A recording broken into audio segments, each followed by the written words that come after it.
You start your day just like any other day.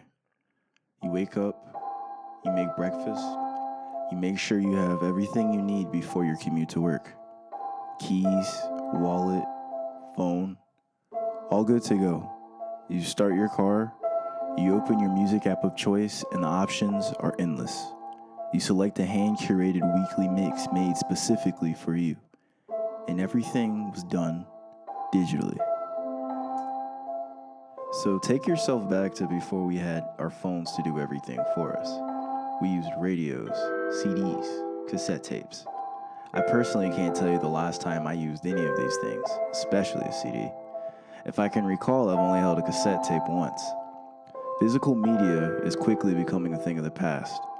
We have streaming services for everything we can think of. So why do I love collecting records, and why would I want to open a record store in 2021, almost 2022? Hi, my name's Isaac, and I'm going to inform you about opening a record store. For this presentation, I'll be covering the overall appeal, what's to be expected from a business perspective, unique challenges you will face as a record store owner, and how the COVID-19 pandemic has affected record stores.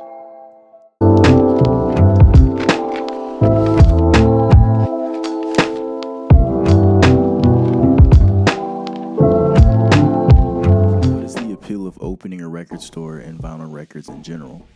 I would like to thank and cite a lot of the information from Samu Rakila's thesis, designing a concept for a vinyl record store.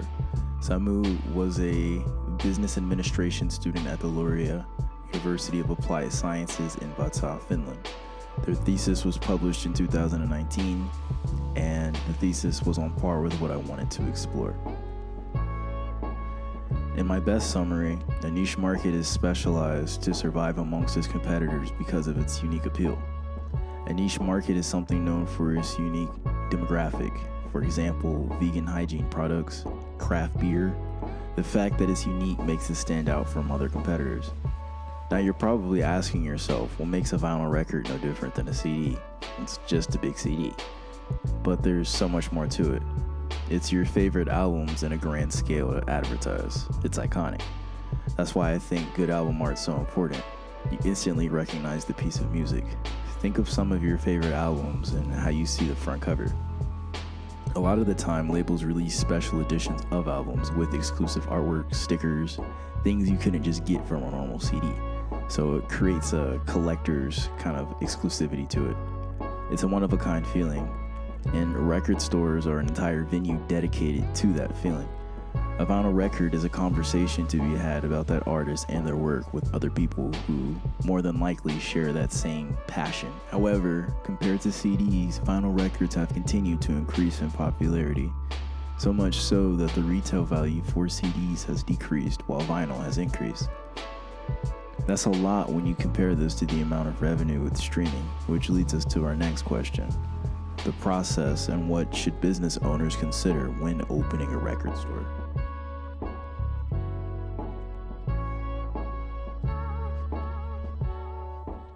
So now it's time to turn a passion into a business. I reference back to a few easy to read books and articles to help me understand the process of opening a business. For starters, I use James E. Dion's The Complete Idiot's Guide to Starting and Running a Retail Store and LLC.com to understand the overall business model of opening a record store. The key thing to remember is risk, especially when you're opening a record store because it's a niche business. According to Chapter 2, 30% of businesses in the United States don't survive past their 5th year. For starters, you must register your business as an LLC or a limited liability company. This is a business structure to help protect you as a business owner from debt or even being sued. LLC.com cites that record stores on average earn anything from $41,000 to $52,000 in sales per year. However, you must also consider startup costs, the most expensive of which is the actual records. Many record store owners use their own personal collections to help alleviate costs. To maintain a long-term lease for your business, a deposit must be made initially. You'll also need to register for small business taxes, Get business insurance in case anything ever happens. Open a business account so transactions that go with your business are associated with it. Obtain the correct permits and licenses. This includes music licensing to play music in the store. Hire an accountant to do your books. You need to set goals and communicate them to the people who will be helping you start your business. More importantly, you need to understand the commerce of record stores. This will include things like a lawyer to help with regulations, permits, loans, and lease agreements, a store designer, which is someone to help you build and design your space to bring in customers, website design. However, nowadays we can just use Google, Instagram, or Yelp. A graphic designer to help brand your store. That way you can sell merchandise associated with it. This could be stickers, t-shirts, anything to keep people coming back with your store and resonate with your personal brand. You must also consider things like how many employees you plan on having. You can't run the store by yourself. An assistant manager, which is someone to help run the store in your absence. Realistically, record store owners work anything from 6 to even 7 days a week.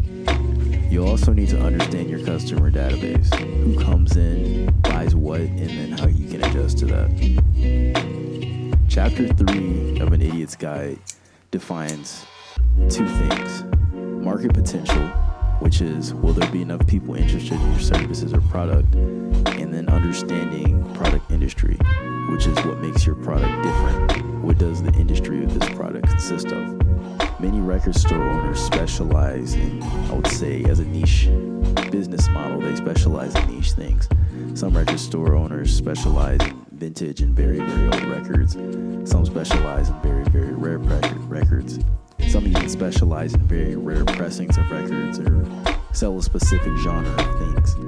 It's really up to you on what makes your record store stand out from other record stores. The most important thing is how are you going to establish a rapport with your customers and keep people coming back.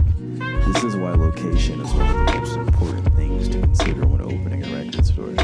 Many people pass by record stores and don't even realize it, which is why a lot of record stores are usually open in high tourism, commercial areas, by train stations, bus stations, things like that. So when people are walking by or getting off or they have time to burn, they can poke their head in there and they end up finding a record or something else, which is why it's also important to expand past records. You could have CDs, you could have books, anything to keep people coming back to your store, which is why brands like Amoeba Music and Half Price Books have been so successful and been able to sustain themselves as businesses for such a long period of time. They've expanded past just selling records.